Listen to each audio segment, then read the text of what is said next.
Have you ever wondered why people tend to have fewer friends as they age? Is it because life naturally pulls us apart, leaving us with a sense of loneliness and an unfillable void? Or perhaps having fewer friends is a hidden blessing, allowing us to focus on relationships that truly matter. In today's world, where social connections and networking are often seen as measures of success, the idea of having fewer friends as we grow older might feel unsettling. Yet, those who have weathered the storms of life often share a profound truth.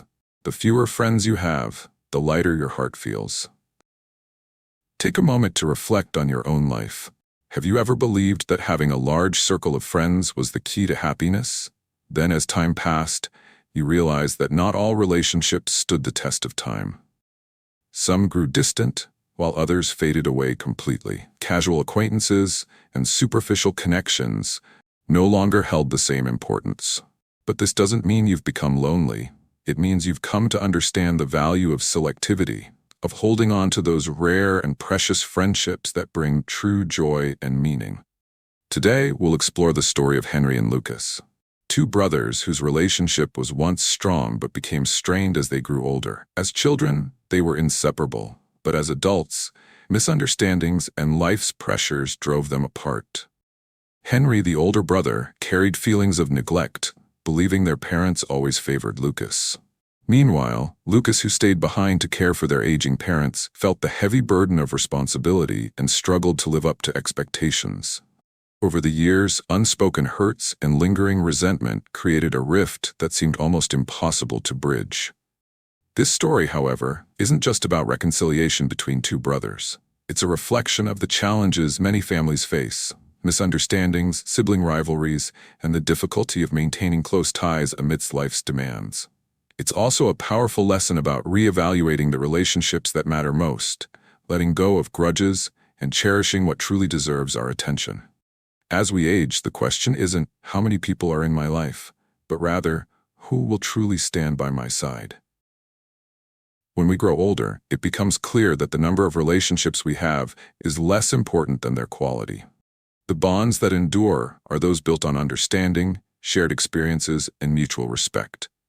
In the case of Henry and Lucas, their journey from estrangement to reconciliation serves as a reminder that even the most fractured relationships can heal with time, effort, and a willingness to listen.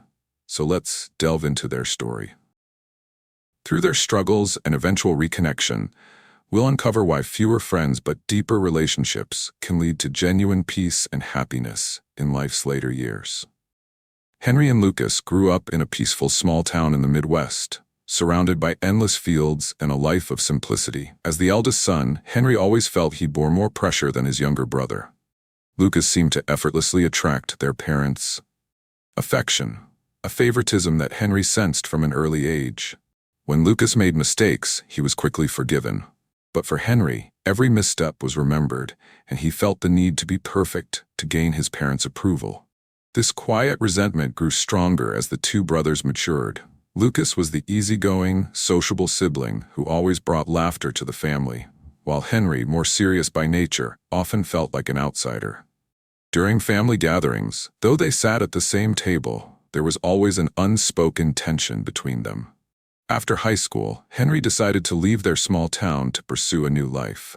He moved to a big city, attended college, and sought success in his career. Over the years, communication with his family became infrequent. Lucas, on the other hand, stayed in their hometown, embracing a familiar life while also taking on the responsibility of caring for their aging parents.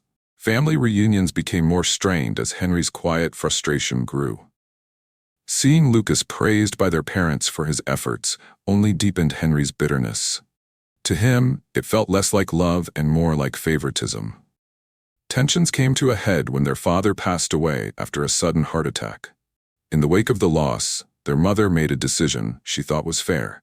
She would leave the family home to Lucas. "He's been here to take care of me and your father," she explained to Henry. To her, it was an act of fairness, a way to thank the son who had stayed by her side during difficult times. But to Henry, it was a betrayal. "I'm your son too," he said bitterly. However, his protests didn't change his mother's decision.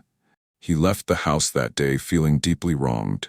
In the years that followed, Henry rarely returned home, visiting only on major holidays. Meanwhile, Lucas continued living in the old house, juggling his responsibilities at work and caring for their mother. Though Lucas understood why Henry felt hurt, he too struggled with the weight of his role and the sacrifices he had made. When their mother's health began to decline, Lucas reached out to Henry. Reluctantly, Henry returned home, burdened by old grievances and unresolved anger. The house he had once called home felt different, smaller, older, and less lively. But what struck Henry the most wasn't the house itself, but the sight of his mother. She was now frail and dependent, while Lucas looked weary, worn down by years of responsibility. Their first dinner together after many years was tense.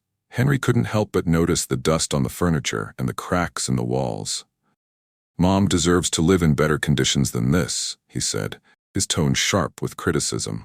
Lucas, already strained from years of carrying the load, snapped back. "Where have you been all these years, Henry? You don't get to judge." Their mother, sitting between them, tried to calm the situation. "You're both my sons," she said softly, her voice trembling. "I love you both equally, but I need you to love each other."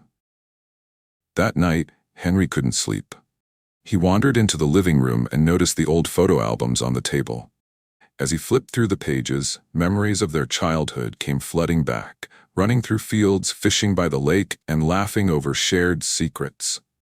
It was a time before resentment had taken root, and Henry realized that what he missed most wasn't the house or even the fairness he had long sought, but the bond he once had with Lucas. The next morning, Henry asked Lucas to go for a walk. At first, Lucas hesitated, but eventually agreed. They walked along the familiar path that led to the fields where they had played as children. Breaking the silence, Henry admitted, "I've been carrying a lot of anger. I always felt like you took everything I didn't have. The house, Mom's attention, but maybe I just needed someone to blame because I wasn't here." Lucas stopped walking and looked at his brother, his expression a mix of sadness and understanding. "I never wanted to take anything from you, Henry," he said quietly.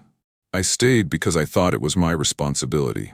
But that doesn't mean it was easy, or that I felt better than you." As they continued walking, the walls of resentment that had built up over the years began to crumble. They talked openly about their struggles, fears, and regrets. By the time they returned home, a new sense of understanding had begun to take root between them. In the weeks that followed, Henry chose to stay and help care for their mother. He began repairing the house, cooking meals, and even taking their mother on drives to revisit her favorite places.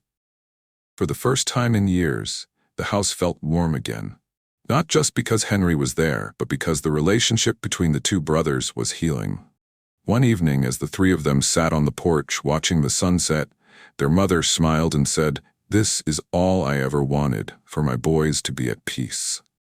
Her words lingered in the air, carrying a sense of closure the family had long been missing. Henry and Lucas came to understand that, despite life pulling them in different directions, family remained their most important anchor. They realized that sometimes, to find peace, we must let go of past grievances and focus on what truly matters, the bonds that endure. In those quiet moments, the house, once a source of contention, became a symbol of reconciliation. It was no longer about ownership or fairness, but about a shared history and a mutual commitment to move forward together. And as the days turned into weeks, Henry and Lucas found themselves laughing together again, rediscovering the connection they had thought was lost forever. The story of Henry and Lucas is a profound reminder of the power of reconciliation and the value of genuine relationships. Life is not always smooth, and the most important relationships often face challenges. However, as this story shows, true connections are not broken by conflicts. They are strengthened through understanding and forgiveness. For Henry, letting go of his resentment was a difficult journey. He had carried the weight of perceived unfairness and distance for many years. But when he chose to reflect, acknowledge his mistakes, and confront his feelings, he discovered that peace does not come from arguments or seeking justice, but from healing the relationships that truly matter. For Lucas, understanding his brother's emotions was also a pivotal step. It not only eased the burden of family responsibility, but also opened the door for the two brothers to rebuild their bond. So what can we learn from this story? First, it is never too late to repair a broken relationship. Conflicts and misunderstandings may last for years, but a single small step, a sincere apology, an honest conversation, or simply being present during difficult times can change everything. More importantly, forgiveness not only helps mend relationships, but also liberates us from the emotional weight of resentment. Second, we are reminded that the quality of our relationships matters more than the quantity. In an age where having a large circle of friends, followers on social media, or extensive social networks is often equated with success, Henry and Lucas's story highlights the importance of depth and authenticity in relationships. Like a garden that needs pruning to allow the healthiest plants to thrive, we must focus on meaningful relationships rather than spreading our energy thin over superficial connections. Lastly, this story affirms that simplicity is the key to happiness. Happiness does not lie in the glamour of parties or superficial social gatherings, but in the quiet moments when we are surrounded by those who truly matter. It might be a peaceful evening, sitting on a porch, watching the sunset, a warm family dinner, or simply the feeling that we have no regrets left in our hearts. If this story has touched you, take a moment to reflect. Who are the people in your life that truly matter? How long has it been since you expressed your gratitude or shared a moment with them? Don't let time or small disagreements overshadow the value of the relationships you cherish most. To continue exploring meaningful stories like this, subscribe to Life Stories 365.